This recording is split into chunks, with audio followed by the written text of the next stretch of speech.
Practice set 6.1 question number 5 9th standard chapter number 6 circle 9th standard का ये in figure centre of two circle is O। ये एक circle है, ये एक सर्कल है, दोनों सर्कल का सेंटर क्या है O। ये सम ऐसा है जिसके अंदर दो सर्कल आ रहे हैं। 9th स्टैंडर्ड के अंदर दो एक्सरसाइज है, सॉरी 3 एक्सरसाइज है। थर्ड एक्सरसाइज तो कंस्ट्रक्शन ही है और दो एक्सरसाइज के अंदर है ना, दोनों एक्सरसाइज में ऐसे दो सर्कल वाले सम्स नहीं है। ऐसे दो सर्कल जिसका सेंटर एक है लेकिन रेडियस अलग, एक छोटे सर्कल की रेडियस रहेगी और एक बड़े सर्कल की रेडियस रहेगी। ऐसे सर्कल को बोलते हैं concentric circle. Concentric circle, okay. Concentric circle किसको बोलते हैं? जिसका एक सेंटर हो और रेडियस अलग अलग, एक सर्कल उसके ऊपर दूसरा circle. Chord A B of a bigger circle, दिख रहा है ये ए बी, ये जो ए बी है ना बड़े सर्कल का कॉर्ड है। Chord A B of a bigger circle intersect the smaller circle, ये स्मॉलर सर्कल दिख रहा है। तो ये जो कॉर्ड ए बी ने स्मॉलर सर्कल को इंटरसेक्ट करा, ये एक पॉइंट और ये एक पॉइंट। इन पॉइंट्स, एक पॉइंट है P, दूसरा पॉइंट क्या है Q। शो डैट यानी क्या? टू प्रूव करो AP is equal to BQ। क्या प्रूव करना है? AP is equal to BQ। तो गिवन लिखने की जरूरत नहीं, पूरा गिवन दे ही दिए, शो डैट दिए, तुम लोग लिखिए खाली इतना बता दो, to prove AP is equal to BQ। Okay, मैंने क्या बोला है? ऐसे सर्कल को क्या बोलते हैं? Concentric circle. एक सेंटर, उसके ऊपर ये एक सर्कल बना, फिर एक बड़ा सर्कल बना। समझ है? कॉन्सेंट्रिक सर्कल किसको बोलते हैं? जिसका सेंटर एक ही है लेकिन रेडियस अलग अलग है। Okay, AP is equal to BQ। Given लिखने की जरूरत नहीं, पूरा क्वेश्चन में दिए। अच्छा, क्या करने का? AP और BQ प्रूफ करने का है। ये AP और BQ क्या है? पूरे कॉर्ड का एक पार्ट है, समझ है? और कभी भी तुम्हारे को कॉर्ड के पार्ट को या कॉर्ड की कोई भी चीज को वो करना है तो तुम्हारे को परपेंडिकुलर होना जरूरी है। क्या होना जरूरी है? परपेंडिकुलर। तो तुम लोग परपेंडिकुलर की ड्रॉ करेंगे। कंस्ट्रक्शन है ये।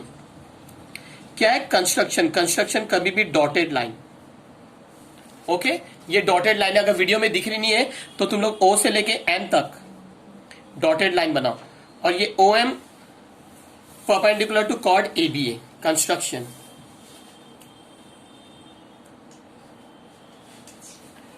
Draw segment OM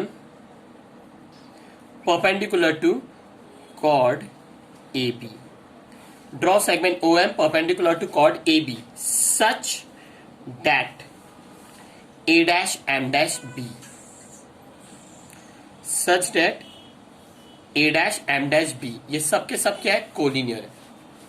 ये कंस्ट्रक्शन, क्योंकि अगर तुम कंस्ट्रक्शन के अंदर ये परपेंडिकुलर नहीं बताएंगे तो तुम कॉर्ड से रिलेटेड चीज कर ही नहीं पाएंगे। तो परपेंडिकुलर बताना बहुत जरूरी है, क्योंकि ये भी सम कौन से थ्योरम पे बेस है? Perpendicular drawn from the centre of the circle on its chord bisect the chord, या तो to the chord bisect the chord. जो बोलने का बोलो। प्रूफ। चलो पहले मैं बड़े सर्कल की बात करता हूं। किसकी बात करते हैं? बड़े सर्कल की। तो इधर लिख के बताओ, for bigger circle. Bigger circle, for bigger circle. Bigger circle के हिसाब से देखा जाए तो कौन परपेंडिकुलर है? ये जो OM is perpendicular to chord AB। ये जो कॉर्ड AB है ना बड़े सर्कल का है और कॉर्ड PQ है ना छोटे सर्कल का कॉर्ड है। बड़े सर्कल का कॉर्ड कौन है? AB। छोटे सर्कल का कॉर्ड कौन है? PQ। और ये OM है ना दोनों से परपेंडिकुलर है, AB से भी परपेंडिकुलर है और PQ से भी परपेंडिकुलर है, क्योंकि AB के अंदर ही कौन आता है? PQ। तो for bigger circle segment OM is perpendicular to chord AB। Segment OM is perpendicular to chord AB। For bigger circle segment OM is perpendicular to chord AB। Dot dot dot, ये given नहीं है, ये construction है। Construction इन लोगों ने given में तो दिए ही नहीं थे, हमने देखे कि AP और BQ प्रूफ करने का है और ये AP और BQ कॉर्ड का हिस्सा है। उसी के लिए मेरे को ये कंस्ट्रक्शन बनाना पड़ा, क्योंकि कॉर्ड का काम कब होता है? जब उन लोग देंगे कि ये जो डिस्टेंस कॉर्ड से क्या रहेगा? परपेंडिकुलर। ये डिस्टेंस कौन है? सेंटर से लेके M तक, मतलब कॉर्ड तक। ओके, तो segment O M is perpendicular to chord A B, क्या लिखेंगे? कंस्ट्रक्शन। कंस्ट्रक्शन क्या लिखेंगे? कंस्ट्रक्शन। 10 मिनट बाद आने वाले। Segment O M is perpendicular to chord A B, ये हो गया तुम्हारा कंस्ट्रक्शन। चलो, अगर O M perpendicular to chord A B है तो A M is equal to B M, है ना? या तो A M is half of A B या तो B M is half of A B, लेकिन ये सब में क्या काम आएगा मालूम? A M is equal to B M.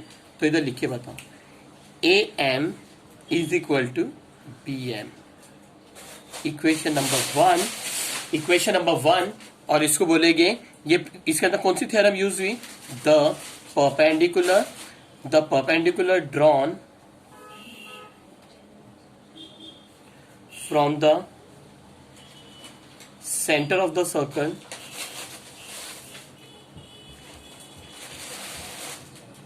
on its chord bisect the chord.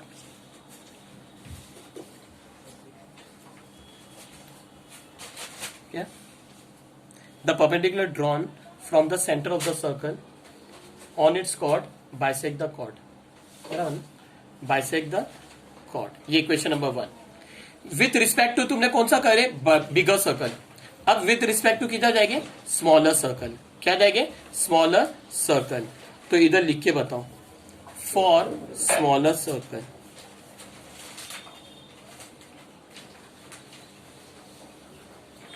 Smaller circle के अंदर कौन परपेंडिकुलर दिख रहा है? O M is perpendicular to chord P Q. Segment O M is perpendicular to chord P Q. हमने construction में क्या बताया? O M is perpendicular to chord A B, correct? Draw segment O M perpendicular to chord A B. O M perpendicular to chord A B, लेकिन chord A B किसका है? बड़े circle का है। लेकिन तुम छोटे सर्कल के अंदर देखेंगे ना, तो ये O M perpendicular to chord P Q भी है, क्योंकि ये ए बी के अंदर पी क्यू भी आता है। समझ आए? तो ये भी कंस्ट्रक्शन ही हुआ, कंस्ट्रक्शन। Okay, construction. फिर बताएंगे P M is equal to Q M, क्योंकि अगर ये डिस्टेंस ये कॉर्ड से परपेंडिकुलर है तो P M is equal to Q M. P M is equal to Q M, ये equation number 2 dot dot dot. Reason क्या लिखेंगे? The perpendicular drawn from the perpendicular drawn from the center of the circle to the chord bisect the chord.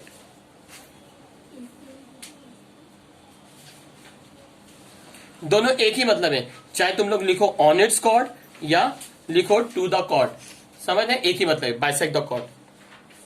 चलो अभी मैं क्या करूं?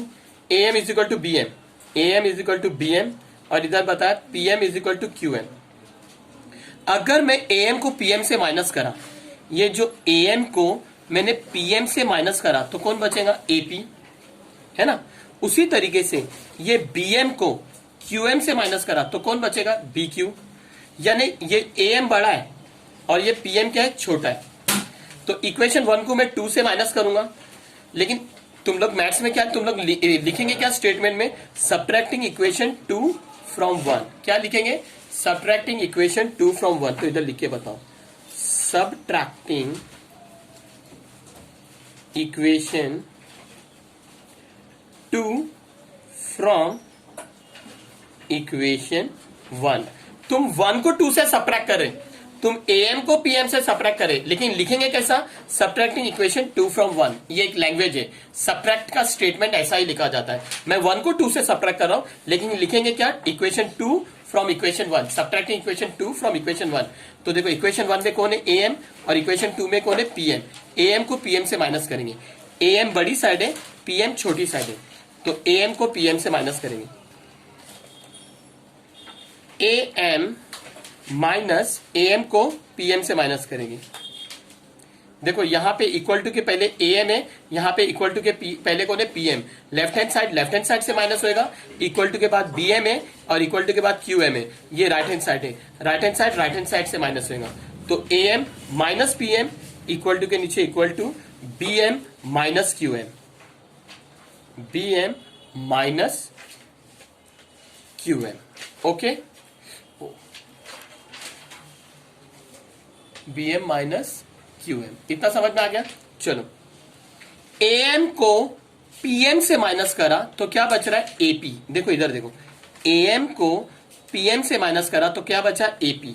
तो यहां पे लिखेंगे AP is equal to DM को क्यू एम से माइनस करूंगा तो क्या बचेगा, बी क्यू। समझ आए, बीएम को अगर मैंने क्यूएम से माइनस करा तो क्या बचा, बी क्यू। एएम को पीएम से माइनस करा तो क्या लिखा, एपी। रीजन लिखेंगे A dash P dash M, तो इधर रीजन लिखे बताओ, A dash P dash M and BM को क्यूएम से माइनस करा तो बी क्यू बचा। रीजन क्या लिखेंगे, B dash Q dash M and B dash Q dash M. ये एम है, ये एम है। आ गया मेरा AP is equal to B Q, AP is equal to B Q आ गया ना। शॉर्ट हैंड में क्या बोले, AP is equal to B Q, AP is equal to B Q आ गया। Hence prove, hence proved. Very important question. ऐसे type के क्वेश्चन को दो दो तीन तीन बार तुम लोग सॉल्व करो। सर्कल में ये सब चैप्टर्स, ये सब सम्स ऐसा ट्रिकी क्वेश्चन है, इजी क्वेश्चन है। फिनिश्ड।